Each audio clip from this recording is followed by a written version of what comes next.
दोस्तों मेरा नाम राज है और आप देख रहे हैं टेकी पॉइंट। इस वीडियो में हम डिस्कस करेंगे कि बेस्ट म्यूचुअल फंड इन्वेस्टमेंट करने के लिए कौन से हो सकते हैं जो कि आपको अच्छा खासा रिटर्न दें। सब कुछ डिटेल में डिस्कस करेंगे, बस वीडियो के साथ लास्ट तक बने रहिएगा। पहली बार चैनल पे आए हैं तो सब्सक्राइब जरूर कर लेना, जिससे आपको इस तरह की जानकारी हमेशा मिलती रहे। और वीडियो को लाइक कर देना, थोड़ी सी रीच बढ़ जाएगी। अभी बढ़ते हैं आगे अपने टॉपिक की तरफ। तो सबसे पहले बात करें तो बेस्ट म्यूचुअल फंड इन्वेस्ट करने के लिए कौन से हैं। म्यूचुअल फंड आज के समय में निवेशकों के लिए सबसे लोकप्रिय निवेश विकल्पों में से एक बन चुका है, क्योंकि हर एक बंदे को ज़रूरी नहीं कि शेयर मार्केट की पूरी जानकारी हो।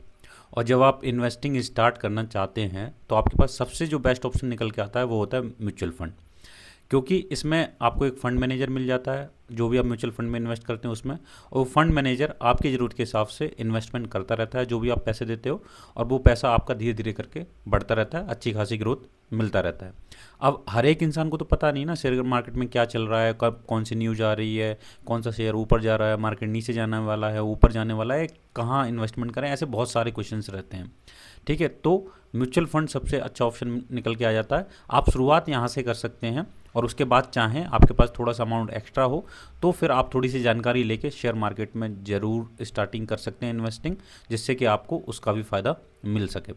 ठीक है, अब म्यूचुअल फंड चयन करना, चुनना कि किस म्यूचुअल फंड में हमें इन्वेस्टमेंट करना है, ये बहुत ज़रूरी है, क्योंकि आप एक बार चुनेंगे उसके बाद ही इन्वेस्टमेंट स्टार्ट करेंगे। एक बार आपकी अगर चॉइस गलत हो गई तो फिर उसका आपको लास्टली बहुत नुकसान होगा और कई तरह के चार्जेस आपको देखने पड़ सकते हैं। ठीक है, तो अब हम आगे ये देख लेते हैं कि म्यूचुअल फंड है क्या। मैंने आपको बताया कि इसमें आपको एक फ़ंड मैनेजर मिलता है। आप जो भी एक अमाउंट अपने इन्वेस्टमेंट के लिए जो म्यूचुअल फंड को देते हो, उसमें क्या होता है, आप जैसे कई लोग इन्वेस्टर अपना पैसा म्यूचुअल फंड एजेंसी को देते हैं। उनका जो फंड मैनेजर होता है, जो उस म्यूचुअल फंड को मैनेज करता है, वो उस पैसे को लेकर अलग अलग जगह पे, जैसे शेयर बाजार, बॉन्ड, डेट इंस्ट्रूमेंट, और जो भी अलग अलग जो भी ऑप्शन है जहाँ पैसा इन्वेस्ट करके रिटर्न निकाला जा सकता है, वहाँ वो अपनी काबिलियत के हिसाब से पैसे को लगाता है आपके बिहाफ पे और आपको रिटर्न देता है। और उनका जो भी खर्चा या एक्सपेंसेस या जो भी कमीशन होता है वो बहुत कम, छोटी मात्रा में होता है, वो अपना काट लेते हैं, जिससे आपको अच्छा रिटर्न मिल जाता है और उनका अपना फंड जो भी है वो चलता रहता है। ठीक है, अब म्यूचुअल फंड चुनने के लिए अगर आपको चुनना है कि कौन से म्यूचुअल फंड में इन्वेस्टमेंट स्टार्ट करें, तो उसके लिए कुछ बातों का ध्यान रखना पड़ेगा, जिनमें से पहली चीज़ है रिस्क टॉलरेंस, कि आप कितना रिस्क उठा सकते हैं, कि आपको जो अमाउंट है उसको कितना एग्रेसिवली इन्वेस्ट करना है, कितने परसेंट रिटर्न चाहिए, या कम रिस्क लेते हैं तो कितना परसेंट रिटर्न चाहिए। ये सब चीज़ें आपको देखनी पड़ेंगी, पहले से डिसाइड करनी पड़ेगी। कि टाइम भी आपको डिसाइड करना पड़ेगा पहले से। इन्वेस्टमेंट होराइजन जो बोलते हैं, वो लॉन्ग टर्म और शॉर्ट टर्म दोनों प्रकार की योजना में ध्यान रखना पड़ेगा कि आपको मैं 7 साल के लिए इन्वेस्टमेंट कर रहा हूँ, 10 साल के लिए कर रहा हूँ, 3 साल के लिए कर रहा हूँ, 2 साल के लिए कर रहा हूँ, या जस्ट कुछ महीनों के लिए कर रहा हूँ। उसी हिसाब से आपको अपना जो भी म्यूचुअल फंड है वो चुनना चाहिए। उसके बाद आपको फंड की जो है परफॉर्मेंस भी देखनी पड़ेगी कि पिछले 5 से 10 सालों में फंड ने कितना रिटर्न दिया है। जो रिटर्न आप चेक कर रहे हो, पुराना फंड परफॉर्मेंस जो चेक कर रहे हो, वो ज़रूरी नहीं कि आपके आगे की जो भी रिटर्न है उसको तय करे, लेकिन ये है कि हम पुराने रिटर्न को देखकर एक अंदाज़ा लगा सकते हैं कि ये म्यूचुअल फंड ठीक ठाक है या बढ़िया परफॉर्म कर रहा है, तो हम इसमें आगे भी इन्वेस्टमेंट कर सकते हैं। तो इसके लिए आपको क्या करना पड़ेगा, उसकी परफॉर्मेंस देखनी पड़ेगी पिछले, जिससे आपको अंदाज़ा लगे कि इसको किस तरह से मैनेज किया जा रहा है। एक्सपेंस रेशियो देखना पड़ेगा, ये एक जो फीस होती है जो उस म्यूचुअल फंड को मैनेज करने के लिए या खर्चे वगैरह करने के लिए आपसे ली जाती है। ठीक है, जितना कम एक्सपेंस रेशियो होगा उतना म्यूचुअल फंड अच्छा होगा, क्योंकि आपकी जेब से पैसे उतने कम जाएंगे। ठीक है, अब एक चीज़ और लास्ट में डिसाइड करती है कि फंड मैनेजर का अनुभव क्या है, कि कितना इसको एक्सपीरियंस है मार्केट में इन्वेस्टिंग का, या कितने दिन इसने काम किया है, पुराने कौन कौन से फंड इसने पहले से मैनेज किए हैं, जिससे कि आपको अंदाज़ा लग सके कि इसका क्या करियर रहा है। अब कोई बहुत नया फंड मैनेजर होगा, हो सकता है नॉलेज बहुत अच्छी हो, लेकिन अगर एक्सपीरियंस नहीं हो तो कई बार बाजार में मात खा जाते हैं वो। इसलिए फंड मैनेजर का अनुभव भी बहुत ज़रूरी होता है। तो ये सारे पॉइंट आपको ध्यान में रखने पड़ेंगे किसी भी म्यूचुअल फंड को चुनने से पहले। उसके बाद बात आती है कि कौन कौन से फ़ंड होते हैं, कितनी तरह के फ़ंड होते हैं, किस में आप इन्वेस्ट कर सकते हो। तो सबसे पहला जो टाइप आता है वो होता है इक्विटी म्यूचुअल फंड।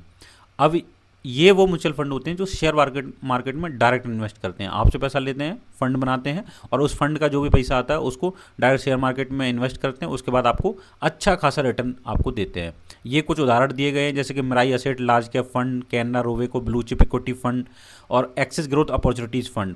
ये इक्विटी फंड है जो कि कुछ लॉन्ग टर्म इन्वेस्टमेंट के लिए बढ़िया हैं, कुछ स्टेबल ग्रोथ के लिए अच्छे हैं और कुछ नए नए बाज़ार में जो फंड आ रहे हैं, नए नए मार्केट जो भी चल रहा है उस हिसाब से उसमें इन्वेस्ट करने के हिसाब से एक्सिस ग्रोथ अपॉर्चुनिटी फंड ठीक ठाक है।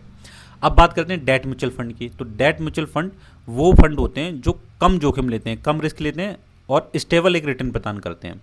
ठीक है, तो अगर आप इस तरह के फंड को चूज करना चाहते हैं जो रिस्क कम हो लेकिन एक स्टेबल रिटर्न आपको मिलता रहे, तो आप डेट म्यूचुअल फंड के साथ जा सकते हैं। इसके उदाहरण कुछ इस तरह से हैं। HDFC शॉर्ट टर्म डेब्ट फंड जो कि सुरक्षित और स्टेबल आय देने के लिए फंड माना जाता है। ICICI prudential corporate bond fund, ये कॉर्पोरेट के जो भी बॉन्ड होते हैं ना उनमें अपना पैसा इन्वेस्ट करते हैं। SBI magnum ultra short duration fund, ये छोटे समय के लिए, टाइम ड्यूरेशन अगर आपकी कम है, कम समय के लिए आप इन्वेस्टमेंट करना चाहते हो तब के लिए ठीक है। इसके बाद जो अगला टाइप आता है वो होता है हाइब्रिड म्यूचुअल फंड। ठीक है, तो हाइब्रिड फंड में इक्विटी और डेट दोनों का मिश्रण होता है। पहले जो आपने इक्विटी और डेट देके उन दोनों को एक साथ अगर इन्वेस्टमेंट करना हो तो वो हाइब्रिड म्यूचुअल फंड में इन्वेस्टमेंट किया जाता है। जैसे कि HDFC balance advantage fund, ICICI prudential equity and डेब्ट फंड और SBI इक्विटी हाइब्रिड फंड जो कि लॉन्ग टर्म इन्वेस्टमेंट के लिए बढ़िया है। ये वाला हाई रिटर्न और लो रिस्क, मतलब रिटर्न अच्छा देगा लेकिन रिस्क कम है इसमें, क्योंकि ये जो भी पैसा है वो स्टेबल कंपनियों में लगाता होगा जो बहुत ज़्यादा रिटर्न नहीं देते होंगे, बहुत ज़्यादा रिटर्न देते हैं और रिस्क कम है जिनमें। और संतुलित रिटर्न, अगर मॉडरेट रिटर्न चाहिए आपको और स्टेबल रिटर्न चाहिए तो HDFC बैलेंस एडवांटेज फंड के साथ आप जा सकते हैं। अगर इंडेक्स म्यूचुअल फंड की बात करें जो कि अगला टाइप है, तो ये क्या करते हैं, जो भी मार्केट है उसके इंडेक्स में पैसा लगाते हैं। जैसे कि निफ्टी 50 टॉप की जो 50 कंपनियां हैं उनका जो इंडेक्स बन रहा है उसमें ये पैसा इन्वेस्ट करते हैं। सेंसेक्स यानी BSE की जो टॉप 30 कंपनीज हैं ये उनके इंडेक्स को फॉलो करते हैं और एक्टिव मैनेजमेंट के बिना ही सटीक रिटर्न देने का प्रयास करते हैं। जैसे कि इनमें क्या होता है, एक जो इंडेक्स डिसाइड कर लिया उसी इंडेक्स में पूरा पैसा लग रहा है, अब उसका जो जो रिटर्न आएगा वो ऑब्वियसली आपने जिस म्यूचुअल फंड में इन्वेस्ट किया है उसका रिटर्न आएगा। ठीक है, तो जैसे कि UTI निफ्टी 50 इंडेक्स फंड, इसमें आप पैसा लगाएंगे ना तो जो टॉप की 50 कंपनी हैं निफ्टी 50 की, उनका जो भी रिटर्न चलेगा ऑलमोस्ट आपके म्यूचुअल फंड का वही रिटर्न चलेगा, कुछ अलग से नहीं आएगा। थोड़ा पॉइंट में कुछ ऊपर नीचे हो सकता है, उससे ज़्यादा ऊपर नीचे नहीं होगा क्योंकि ये उस इंडेक्स को फॉलो कर रहे हैं। निप्पॉन इंडिया इंडेक्स फंड, ठीक है, ये सेंसेक्स का प्लान है। HDFC इंडेक्स फंड निफ्टी 50 का प्लान है। तो इस तरह से आप इंडेक्स फंड में भी इन्वेस्टमेंट कर सकते हैं।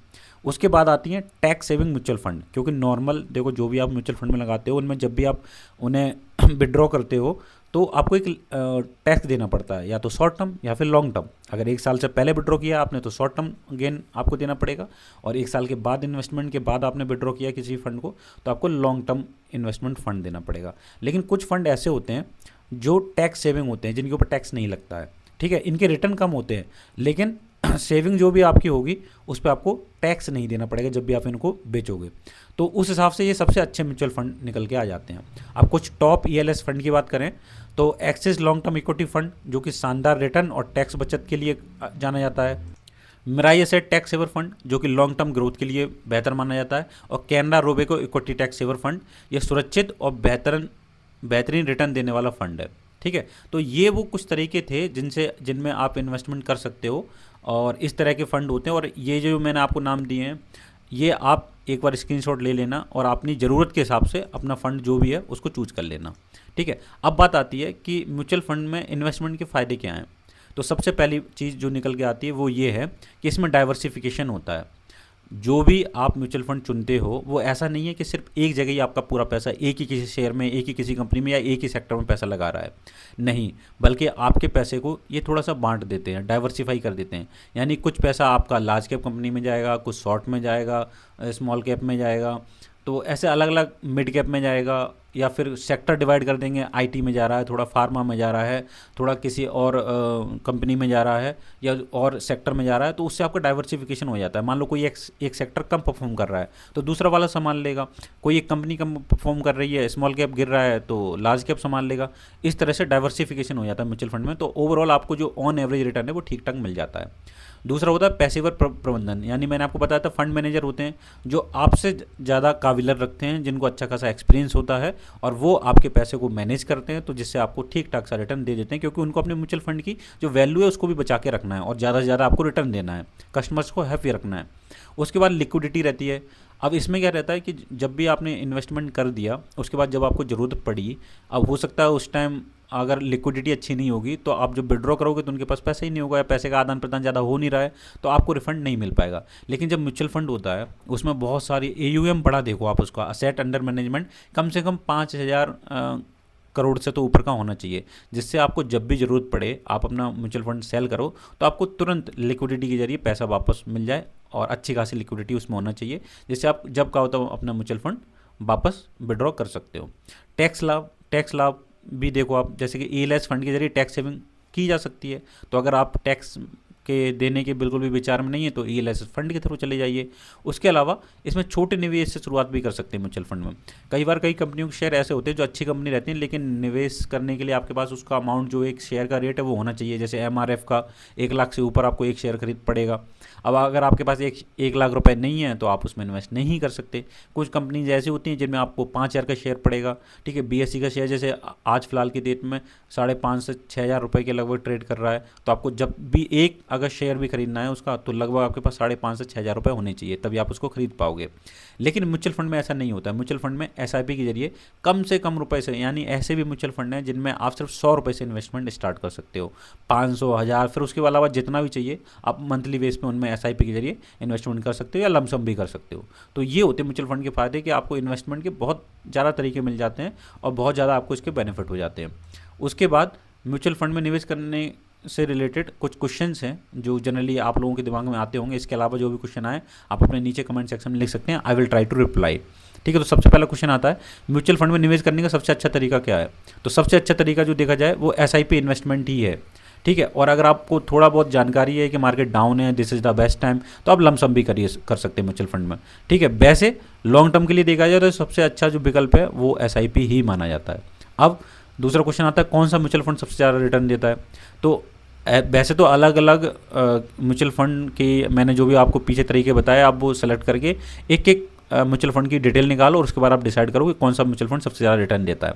लेकिन फिर भी एक एग्जांपल मैं दे रहा हूँ कि इक्विटी म्यूचुअल फंड जैसे कि Mirae asset large cap fund और Canara Robeco blue cap fund, इनका आप चेक करिएगा, इनने पिछले टाइम में काफ़ी अच्छा रिटर्न दिया है। उसके अलावा क्या म्यूचुअल फंड में निवेश करना सुरक्षित है? तो म्यूचुअल फंड में जोखिम होता है, लेकिन सही फंड चुनकर लंबी अवधि के निवेश से जोखिम को कम किया जा सकता है। यानी बीच में मार्केट जब भी अप एंड डाउन करेगा ना, तो आपको ऑन एवरेज का रिटर्न आपको मिल जाएगा। ठीक है, तो इस तरह से निवेश करना म्यूचुअल फंड में थोड़ा सुरक्षित माना जाता है। अब एक और क्वेश्चन उठता है, क्या मैं 500 रुपये से म्यूचुअल फंड में निवेश कर सकता हूँ? अरे 500 रुपये छोड़िए, आप 100 रुपये के पैसे से 100 रुपये से भी निवेश स्टार्ट कर सकते हैं और किसी भी म्यूचुअल फंड में लगा सकते हैं। सारे नहीं अलाउ करते, लेकिन मैक्सिमम आपको 100 रुपये से इन्वेस्टमेंट या 500 रुपये से इन्वेस्टमेंट स्टार्ट कर सकते हैं।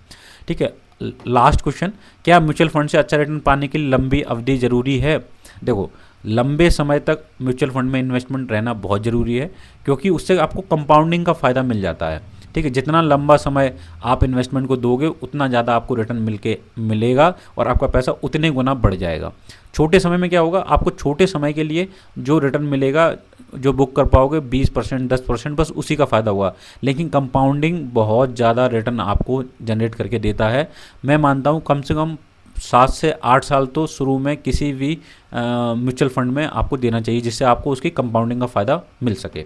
तो ये वो जो क्वेश्चन थे जो जनरली लोगों के दिमाग में उठते हैं, उनका मैंने रिप्लाई कर दिया। उसके अलावा जो भी आपको क्वेश्चन हो आप नीचे कमेंट सेक्शन में लिख सकते हो, I will try to reply. उसके अलावा नीचे हम एक लिंक दे रहे हैं जिसके जरिए, जिस पर क्लिक करके आप म्यूचुअल फंड में इन्वेस्टिंग स्टार्ट कर सकते हो। ठीक है, और मेरा ये रेफरल रहेगा, उस पर क्लिक करके आप म्यूचुअल फंड स्टार्टिंग कर सकते हो और अपना जो भी म्यूचुअल फंड है वो चुन के अच्छा खासा रिटर्न जनरेट कर सकते हो। ऐप का इंटरफेस कुछ इस तरह से है कि आपको सब कुछ बहुत आसानी से स्टार्ट हो जाएगा। डेली बेस पे आप सब कुछ देख सकते हो। नीचे लिंक डिस्क्रिप्शन में दिया हुआ है, वहाँ से ज़रूर क्लिक करके सारी जो भी इन्वेस्टमेंट वगैरह है, जो भी ऐप है उसका यूज कीजिए, इन्वेस्टमेंट लगाइए और अपने इन्वेस्टमेंट को ट्रैक कीजिए। बाकी आपने लास्ट तक वीडियो देखा उसके लिए थैंक यू सो मच। हम आपको आगे भी इसी तरह की जानकारी देते रहेंगे, तो आप हमारे साथ इसी तरह से जुड़े रहिए। मिलते हैं किसी नए और इंटरेस्टिंग वीडियो के साथ बहुत जल्द, तब तक के लिए गुड बाय, टेक केयर।